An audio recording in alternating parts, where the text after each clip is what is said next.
Bonjour à tous. Alors, avant d'oublier, excusez-moi, mais on m'a demandé de vous demander de bien vouloir éteindre vos portables. Désolée.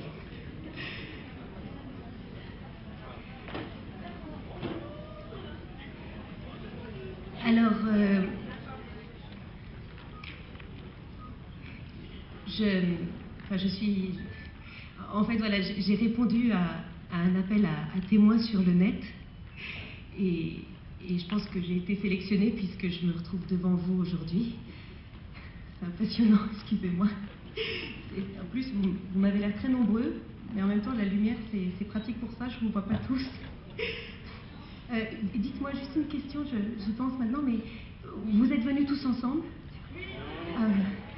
Donc vous vous connaissez déjà, vous partagez des choses, des repas, des sorties, des choses comme ça, vous vous appelez?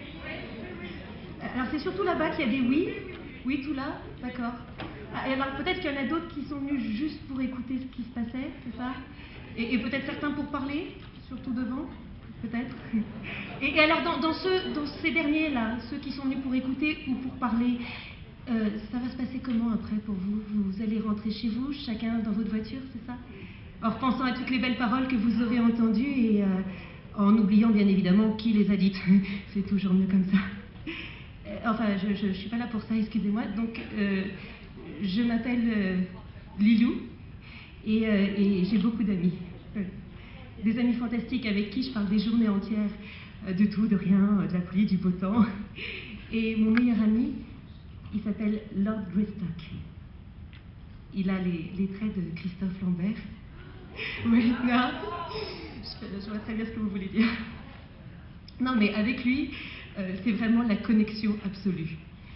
On refait le monde, quelle que soit l'heure de la journée, le temps qu'il fait dehors. C'est comme si on était dans notre bulle, on plaisante, on parle vraiment de tout, politique, philosophie, poésie, cinéma. C'est vraiment super comme relation. Mais en fait, il me manque beaucoup. Non, ça fait 8 jours qu'il a disparu de la toile. C'est-à-dire qu'il a complètement disparu des forums de conversation qu'on fréquentait tous les deux. Sa page MSN est complètement muette et celle de Facebook a carrément été supprimée. Alors j'avoue que je comprends pas tout parce que je pensais bien le connaître, qu'on partageait des choses fortes. Et je sais vraiment pas pourquoi il m'a fait ça en fait. Parce que mon voisin est mort. Qui c'est qui parle? C'est moi. Votre voisin? Je suis désolée, mais vous êtes qui exactement? Benjamin. Benjamin, mais pour vous, je suis Lord Greystock. Eh oui, mesdames et messieurs.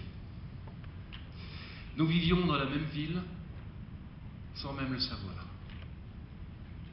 Nous avons répondu tous les deux au même appel à témoins, mais nous sommes venus séparément.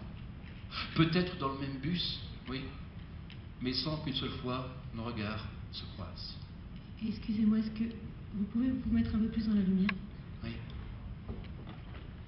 Vous ne ressemblez pas du tout à Christophe Lambert, vous? Oui, je sais, je ne ressemble pas du tout à Christophe Lambert. Pas plus que vous n'êtes Mila Jovovich, Lilou, le 5e élément. Qu'est-ce qu'elle est belle. Ouais. Quoi qu'il en soit, mon voisin est mort, alors j'ai décidé de ne plus correspondre avec vous. Mais vous connaissez bien, c'est ça? Mon voisin? Oui. Absolument pas. Enfin, à part quelques bruits dans l'appart d'à côté, sa télé, il aimait les variétés. Sa chasse d'eau, tous les matins, 8h30 tapante. Sa radio, Laurent Ruquier, à partir de 15h30. Enfin, des petits riens, quoi. En fait, je savais tout de lui sans rien savoir de sa vie. Pourtant, j'ai l'impression de l'avoir perdu. Je m'étais habitué à ce qu'il existe là, tout près. Bon, dans l'ascenseur, on s'ignorait.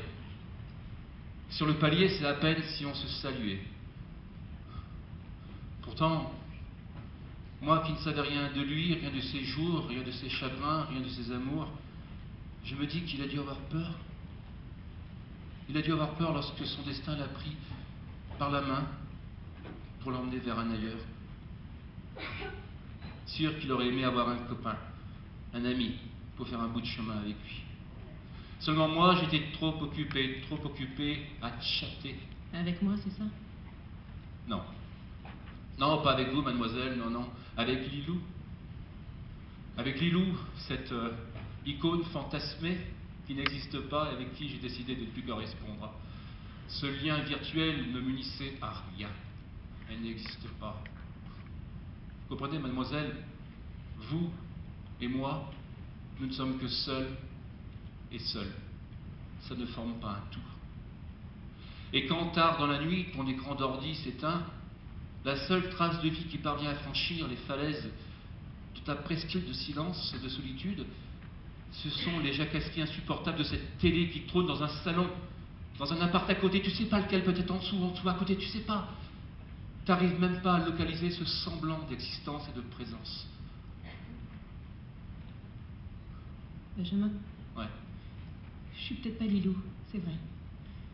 Mais je suis moi-même. Et la main qui t'écrivait, bah, c'était bien la mienne. Alors s'il te plaît, la refuse pas. On habite à quelques kilomètres l'un de l'autre.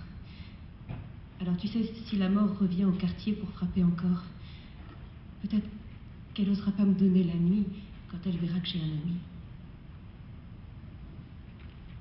Et vous, messieurs, dames, est-ce qu'il faut que les loups reviennent chez nous pour nous rendre la chaleur que la peur nous a donnée? Peut-être que certains d'entre vous connaissent le refrain de la chanson qui a inspiré cet échange. Être seul, c'est... C'est vivre seul, au milieu de la foule. Ça fait mal. Un peu comme une boule. Comme une boule qui te cache du soleil. Au milieu du désert, on n'est pas seul. Non.